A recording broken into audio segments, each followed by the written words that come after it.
Want a deeper, healthier relationship with your partner? Today, I'm going to share 5 essential skills. Oh wait, authenticity here, not skills, tips, ideas, advice, values. Let's call them skills that will transform how you connect with your partner, plus a bonus at the end that ties everything together. Most of us want meaningful connections, but we're never actually taught how to build them. Today, I'm breaking down 5 key skills that will help you foster deeper, healthier relationships with your partner, even friends and family for that matter. These aren't just nice ideas, these are practical tools that you can start using today. And the first one, listen to learn. At first glance, it sounds pretty easy, right? But it takes practice, and that's listening to learn, not just to know when to respond. You may have heard the old saying, you have 2 ears and 1 mouth, use them in that ratio.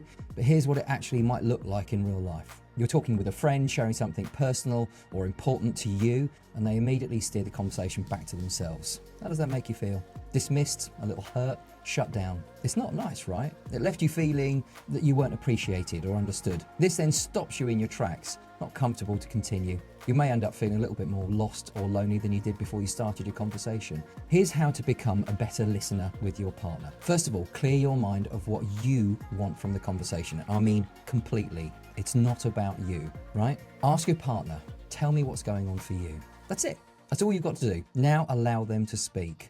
Share their story. Just listen. And if they stop, you stop. You could ask them to tell you more. Maybe dig a little deeper if you need to, saying, help me understand what that might feel like, or it sounds frustrating, tell me more. This simple shift into listening and being curious shows a genuine interest in their world, not just waiting for your turn to talk. So when your partner starts to share potentially personal things, hold back and let them talk. Or share is probably a better word. Don't just hear the words, listen out for the meaning. Number 2, this one's critical, and I mean absolutely critical. Empathy. Empathy often gets confused with sympathy, or worse, pity. Pity feels patronizing or degrading. Empathy, however, is something very, very different. It's much deeper, richer. So what is empathy? I see it as looking at the world through someone else's eyes, their perspective, how they feel. It's about understanding their experiences, but you're not there to fix it. And definitely not compromising the conversation by comparing it to experiences of your own. So with your partner,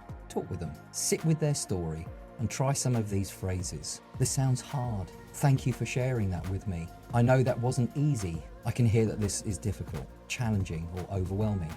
Key here is you're not solving their problem, you're validating their experience. It is real.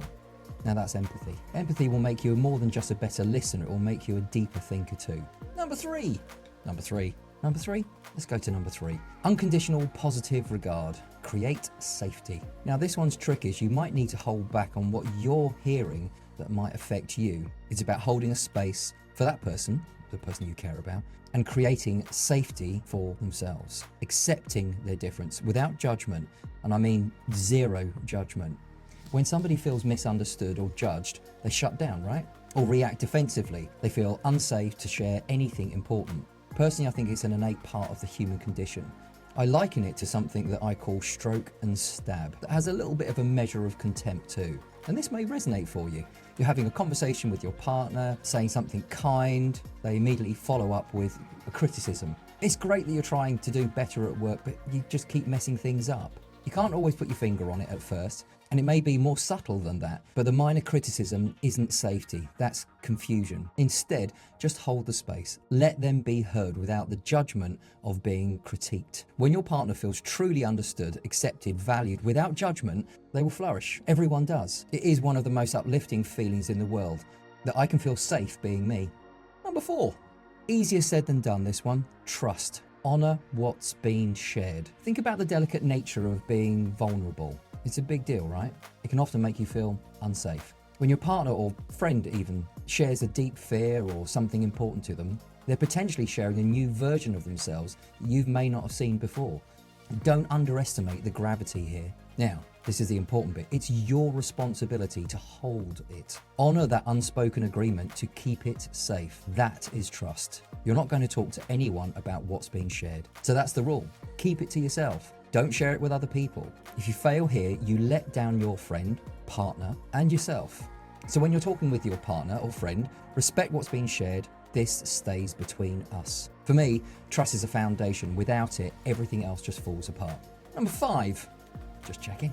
Be robust, filter, don't absorb. Now, when we think about the previous 4 skills, listening, trust, empathy, and being non-judgmental, it's highly likely here that you're going to hear some difficult things that you might find hard to process. You've created space, heard some potentially difficult things, and now what do you do with it? Here's a skill that takes lots of self-control and self-awareness. To be a filter, not a sponge. When someone shares something heavy, it's easy to get swept along with the intensity and absorb their emotions, unintentionally making them your own. You must have had experiences where you felt this, right? But that doesn't help them, and that can add to pressure or just drain you. Instead, filter, listen, hold space, and empathize, but don't take on their feelings or experiences as your own. This one takes practice, and it will press your buttons. It will hit your triggers, but it's essential for maintaining your own well-being while supporting other people, your partner, your connection with others. I liken it to imagining all the difficult words just passing through me, but not sticking, not hurting, and me not owning them. But if they do, this leads to our bonus skill and kind of ties everything together. Listen to your triggers.